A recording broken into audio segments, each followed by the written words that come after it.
अब ये हमारा इस्लाम हमें अल्लाह के हवाले से तालीम दे रहा है। अब उसके बाद नबी का अल्लाह से क्या ताल्लुक है, ये बात समझने वाली। नबी का अल्लाह से ताल्लुक ये है कि अल्लाह का फैजान करम पाने के लिए एक ऐसे ताल्लुक की जरूरत थी जिसको अल्लाह ने खास तरीके से पैदा किया हो, जिसको कुव्वत भी दी हो, जिसके सीने और ज़र्फ में वुसाते भी हूं, ताकि वो अल्लाह के करम को और अल्लाह तबारक व ताला के फैजान को तकसीम फरमाए मखलूक के अंदर। तो उसके लिए अल्लाह रब्बुल आलमीन ने हजरत मोहम्मद अरबी का इंतिखाब फरमाया, जिसके जरिए हम तक अल्लाह ताला के करम और अल्लाह रब्बुल आलमीन के बारे में मार्फत हजूर के सीने में रखी गई और उससे फिर आगे सीनों में तकसीम की गई। वरना हम कमजोर लोग अल्लाह की मार्फत के नूर को हमारे सीने तो फट जाते,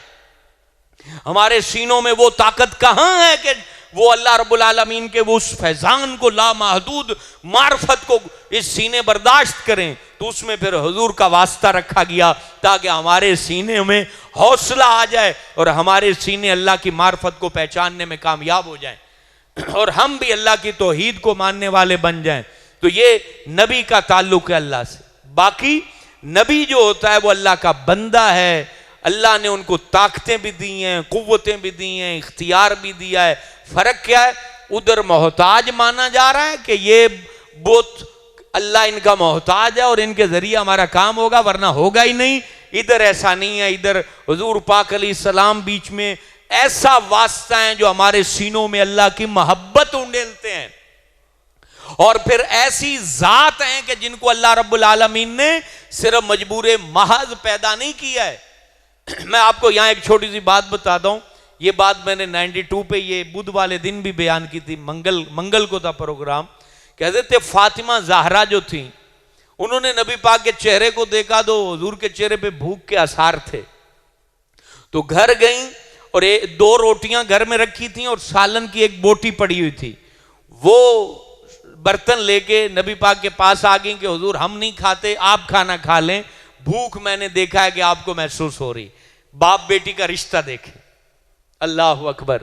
तो हुजूर अलैहिस्सलाम देख के मुस्कुराए और फरमाने लगे मेरी बेटी हसन हुसैन को, अली को और अपनी माओ को बुला लो। आहले बैत अज़वाज मुताहरात समेत हुजूर पाक के आस्थाने पर इकट्ठे हो गए और फिर सैयदा कायनात से हुजूर ने कहा कि यहां से खाना बांटना शुरू कर दो। खाना बांटा, सब ने पेट भर के खा लिया और उसके बाद सैयदा कायनात से नबी पाक मुस्कुरा के फरमाने लगे मेरी बेटी ये इतनी सारी रोटियां सालन कहां से आया है? आज जैसे हम किसी पे दम कर दें वो ठीक हो जाए तो पीर साहब और मौलवी साहब जो है ना हवाओं में उड़ना शुरू कर देते हैं। देखा इन्ने बंदे ठीक कर देते हैं। देखा एक मुंशी रखा होता है, साढ़े पीर साहब ने, मौलवी साहब ने, मुफ्ती साहब ने जनाब इन्ने लोगों को तवीज दिता है, वो ठीक हो गए। वो अगा मशहूरी कर देन, वो अगा औरतां रखियां होंदियां जिन्ना जाके दसदियां पीरां दे बारे। वो फिर अगली दफा 500-500 माशाअल्लाह अगर 20 बंदे भी आ जाए तो 10,000 की दिहाड़ी जबरदस्त, ना काम करने की जरूरत, ना टेंशन, ना मसला, ना मसाइल। लेकिन जो बात अर्ज करने की हजरत सैयदा कायनात की बात, उन्होंने देखें जब हुजूर ने पूछा, ये तरबियत है जो हमारे लिए जरूरी है। सैयदा कायनात से पूछा बेटी ये 2 रोटियां लाई थी ना, इतनी रोटियां सालन कहां से आया? तो बीबी फातिमा ने जवाब पता क्या दिया? अल्लाह ने अता फरमाया। सारे बोलो ना सुभान अल्लाह। क्या कहा? अल्लाह ने अता फरमाया। तो हुजूर पाक मुस्कुरा दिए, अपने कमालात को अल्लाह की तरफ दो। हुजूर जाने रहमत फरमाने लगे मेरी बेटी तू वो खुश नसीब औरत है जिसको अल्लाह ने हजरत मरियम के मुशाबे पैदा किया है और जन्नत में अल्लाह तुम्हें हजरत मरियम का भी सरदार बनाएगा। ये चीजें हैं, ये मजबूर नहीं थे। एक इशारे से आप कहते नहीं है ओहद पहाड़, हाजियों ने देखा हुआ, इनसे पूछे कितना बड़ा है ओहद पहाड़। ओहद पहाड़ की तरफ हुजूर ने इशारा किया और फरमाने लगे ये पहाड़ जो है अगर मैं मोहम्मद कहूं तो ये सोना बन के मेरे पीछे चलना शुरू कर दे। एक दफा हजरत बीबी फातिमा नबी के घर में आई और हुजूर के चेहरे पर यूं हाथ रखा, यूं हुजूर पाक के रुखसार पे हाथ रखा और अर्ज करने लगी, बाबा हुजूर करीम हजरत फातिमा के हुजरे में गए थे और वहां ये वाकया हुआ। नबी करीम के रुखसार पे हाथ रखा और अर्ज किया, बाबा आपका लिबास खस्ता हो गया है, लिबास खस्ता हो गया है और गमजदा हो गई। नबी पाक फरमाते, मेरी बेटी दरअसल तेरे वालिद के जिम्मे अल्लाह ने जो काम लगाया है, तेरा वालिद सिर्फ उसी काम में मसरूफ है और एक वक्त जमीन पर ऐसा आएगा जहां जहां तक रात होती है वहां वहां तक अल्लाह का नाम तेरा बाप पहुंचा देगा। मैं उस काम में लगा हुआ हूं, तो मजबूर नहीं थे। तो ये कॉन्सेप्ट है दीन का नबी के हवाले से। और दूसरा आपको बता दिया हिंदुओं का और हमारे दरमियान फर्क क्या है। इसी तरह वली जो है, वली को इस्लाम जो है वो माबूद नहीं मानता कि वो इबादत के लायक है। इसी तरीके वली अल्लाह को मजबूर करने वाला नहीं है, जिस तरह हिंदू कहते हैं कि बुत अल्लाह को मजबूर करने वाला है। इसी तरह वली अवतार नहीं है अल्लाह का, जिस तरह उधर वो बुतों को अल्लाह का अवतार समझते हैं। ये डिफरेंस है। हां अलबत्ता बुखारी शरीफ की हदीस है, अल्लाह कहता है, हदीस कुदसी है कि मेरा बंदा जब मेरी मानते मानते मेरी मोहब्बत में इतना मुस्तगर्क हो जाता है, बुखारी की हदीस कुदसी है कि फिर फर्ज नमाज के अलावा नफल नमाज में भी वो मस्त रहने लगता है। तो फिर उस पर वो वक्त आता है कि उसकी जबान से जो लफ्ज निकलते हैं, अल्लाह फरमाता है वो लफ्ज बाद में निकलते हैं, काम पहले पूरा कर दिया जाता है। लफ्ज उसके बाद में निकलते हैं, काम उसका पूरा कर दिया जाता है। और ये बात हकीकत है। अल्लाह की कोई माने तो सही। अब हम कहते हैं जी वली के पास ये ताकत कैसे? वली ने अल्लाह की मानी है, मेहनत की है, उसने काम किया है। अब जो बंदा फर्ज नमाज पूरी नहीं पढ़ता, नफल पढ़ने का टाइम नहीं है, सुन्नतों से जान छुड़ाता है, जुमे वाले दिन भी जिसके पास वक्त नहीं है, वो बंदा वली की ताकत को डिफाइन कैसे कर सकता है? मुझे बता दें। उसके पास तो टाइम ही नहीं है। हां अलबत्ता वली वली हो। हम ये याद रखें, हम हर एक को वली नहीं मानते। वली उसको मानते हैं जिसकी आंखों के पीछे तसव्वुरात में मदीना बसा हो, जिसके ख्यालात पकीज़ा हो, जिसके दिल की धड़कनों में अल्लाह अल्लाह जारी हो, जो अल्लाह की मोहब्बत में ऐसा मस्त हो जाए वो किसी लालच में न पड़े, किसी हवस में न पड़े, किसी हिर्स में न पड़े। वो उसको देखें तो तहज्जुद में नजर आता हो, कुरान उसकी ज़बान पे जारी रहता हो, आंखों में शर्मो हया हो, उसका पूरा वजूद रगो पे उसके रात के अंधेरे और दिन के उजाले, उसकी फिक्रें, उसके मामलात हर एक खालिस अल्लाह के लिए हों, हम उसको वली मानते हैं। और वो जो वली बनता है, फिर मेरे दोस्तों वो वली जो कहता है अल्लाह क्योंकि सबसे बड़ा गैरत वाला है। इसके अंदर लॉजिक समझिए, लॉजिक से बात, मैंने कोई करामत बयान नहीं की है, लॉजिक बता रहा हूं। लॉजिक देखें, हुजूर पाक ने कहा सबसे बड़ा गैरत वाला अल्लाह है। अच्छा, गैरत की बात क्यों की? एक गैरत वाला शख्स हो ना, उसके घर में एक बंदा दिहाड़ी करे, शाम को जाते हुए वो क्या कहता है, ये 50 रुपए उत्ते ले ले, चाह पी लमी, तू कम बड़ा चंगा किता है। गैरत वाला। वरना तो भाई दिहाड़ियां खा भी जाते हैं लोग, टेंशन ही नहीं होती, तू जा जितू लेने ले ले, ऐसे लोग भी। ले गैरत वाला हो, और दूसरा लफ्ज में बोलता नहीं फिर गुस्सा आ जाता है। तो गैरत वाला बंदा हो तो वो मजदूर को 10-50 रुपए ऊपर देता है। ऐ लोगों मुझे बताओ, हुजूर ने कहा सबसे बड़ा गैरत वाला अल्लाह है। बंदा उसके हुजूर झुक जाए, बंदा उसकी इबादत करे, तो फिर अल्लाह उसकी मजदूरी रखेगा? हजरत हबीब अजमी सूदखोर थे। हबीब अजमी बहुत बड़े वली गुजरे हैं, वलियों के उस्ताद और मुर्शिद हैं, सूदखोर थे। एक दिन सूद लेने के लिए, सूदखोर की पूरी नहीं पड़ती चाहे बंगले बना ले, याद रखें। सूद लेने के लिए घर पे गए, वो कोई औरत थी बड़ी गरीब, उसको कहती किस्त दे सूद की, कहती है रहम कर, हमारे घर में तो खाने को कुछ नहीं है, किसी ने दी है, क्या उसको कहते हैं, सिरी दी है बकरी की, ये पका के कुछ खाएंगे, शोरबा पी लेंगे, कुछ भी नहीं है ना ले। तो कहा वो सिरी दे दे किस्त में, सिरी लेके आ गए। घर में जौजा पकाने लगी तो अल्लाह जब बदलना चाहे, अपनी तरफ बुलाना चाहे तो यूं बुलाता है। सिरी जब पकाने लगे तो वो खून बन गई। फिर दिल बदला, ऐसा बदला जब दिल नूरानी हुआ और अपने वक्त के बुजुर्ग के पास जाने लगे और फिर अपने गुलाम कनीजें हर चीज आजाद कर दी, सब कुछ अल्लाह की राह में खैरात कर दिया, सूद जहां से लेना था उन्हें माफ कर दिया, सब कुछ छोड़ दिया और जाके इबादत में मसरूफ हो गया। तो 2-3 दिन भूख में गुजरे। इनकी बीवी कहती है कुछ कमा के ला। कहा ये पता है क्या कहने लगे, मैं बड़े गैरत वाले की मजदूरी करता हूं, वो पूरी पूरी देगा, सब्र कर ले। मैं बड़े गैरत वाले की मजदूरी करता हूं। लोगों ये बात है। मैं आज डॉक्टर साहब के साथ आ रहा था तो मैंने एक बात कही, आपको भी कह दूं, हमारी मेजॉरिटी मस्जिद से उसका ताल्लुक क्या है, उसकी मिसाल सुने। एक बंदा बाजार च गुजरे ना और तुसी उन्होंने को सलाम जी और वो भी चला जाए, तुसी भी चले जाओ, जान पहचान होएगी। दूरू बंदा आगे सलाम है जी, 2 रकत पढ़ने जो आते हैं वो एवं ही दूरू सलाम करके मसीतू फंस जाते हैं। मस्जिद में बैठना नसीब नहीं अक्सरियत को, बैठोगे तो दीवारें तुम्हारे चेहरे से मानूस होंगी।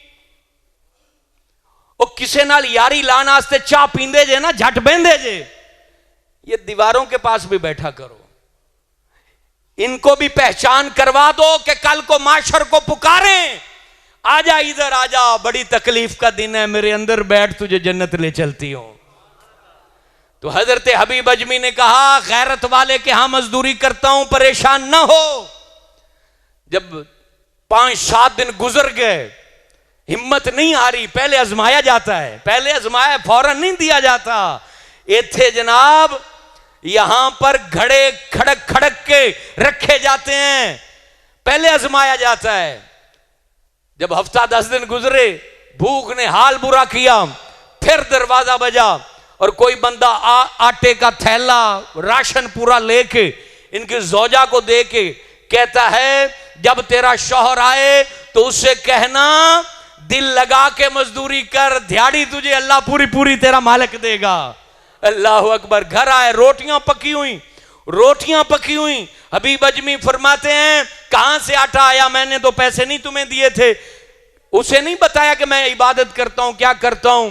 कहा कि अल्लाह के बंदे, जिस मालिक के हाथ तू काम करता है वो तो बड़ा करीम है, उसने तो ये सारा राशन भिजवा दिया है। सजदे में सर रख के रोने लगा और हजरत हबीब अजमी फिर अल्लाह से अर्ज गुजार होते हैं, मौला तू बड़ा करीम है, तू बड़ा मेहरबान है, मेरे अंदर कमी है, तेरे करम के अंदर कमी नहीं है। तो मेरे दोस्तों, अल्लाह रब्बुल आलमीन को कोई सदा तो दे। हजरत यूनुस अलैहिस्सलाम जो थे, उनकी कौम के ऊपर वक्त आया कि वो जब वापस ना हटे तो फिर अल्लाह रब्बुल आलमीन के हुजूर हजरत यूनुस ने कह दिया इनके साथ जो मामला करना है कर ले। ये कहने के बाद उनको कहा तुम्हारे पास चंद दिन बाकी हैं, चंद दिनों के बाद तुम पर अजाब आ जाएगा।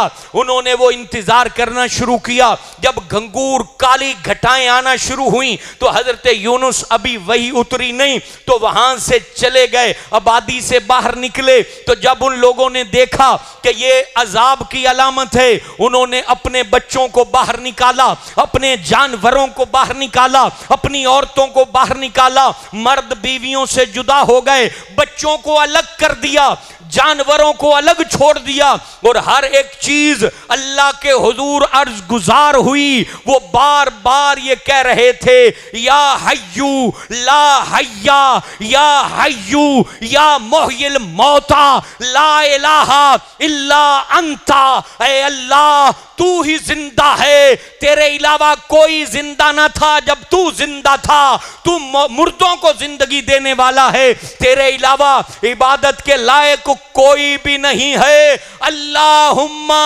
जुनूबुना वजालत, अल्लाह हमारे गुनाह बहुत बड़े हैं, बहुत बड़े हमारे गुनाह हैं, लेकिन मौला व अंता आज़मु मिनहा, लेकिन अल्लाह तेरा जलाल और तेरी अजमत हमारे गुनाहों से बड़ी है, हमारे गुनाहों से बड़ी है। अल्लाह इफ़अल अहलक, जो तेरे मुताबिक है वो मामला हमारे साथ करना, हमारे साथ वो मामला ना करना जिसके हकदार हम हैं।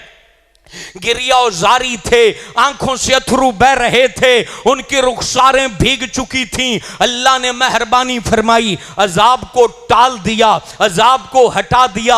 ये वाहिद उम्मत थी जिस पर आया हुआ अजाब टल गया, और उधर हजरत यूनुस दरिया के किनारे पहुंच चुके थे। लोगों, इसमें हमें यह सबक मिलता है कि अगर हम पुकारें अल्लाह को दिलो जान से, अल्लाह को सदा दें, अपने गुनाहों को अपने दिमाग में रखकर, अपनी खताओं को इल्तिजाओं से पहले तसव्वुर में लाकर, अपनी नेकियों को भुलाकर, अपने आप को आजिज समझकर, अपना सर झुकाकर अल्लाह की कुव्वतों को, उसकी ताकतों को, उसके जो है वो कर्म नवाजियों को, उसकी रहमत को हम अपने गिरिया कना आंखों से और अपने जो है वो ललचाते लहजे से और अपने रोते हुए तसव्वुर वाली जो है ना वो हालत में अल्लाह के दरबार में बैठ जाएं, तो ये बात याद रखें, अल्लाह के लिए कोई चीज नामुमकिन नहीं है। तेरे दर्दों को वो दूर करेगा, सुखों में बदलेगा, तेरी बीमारी को शिफा में बदलेगा,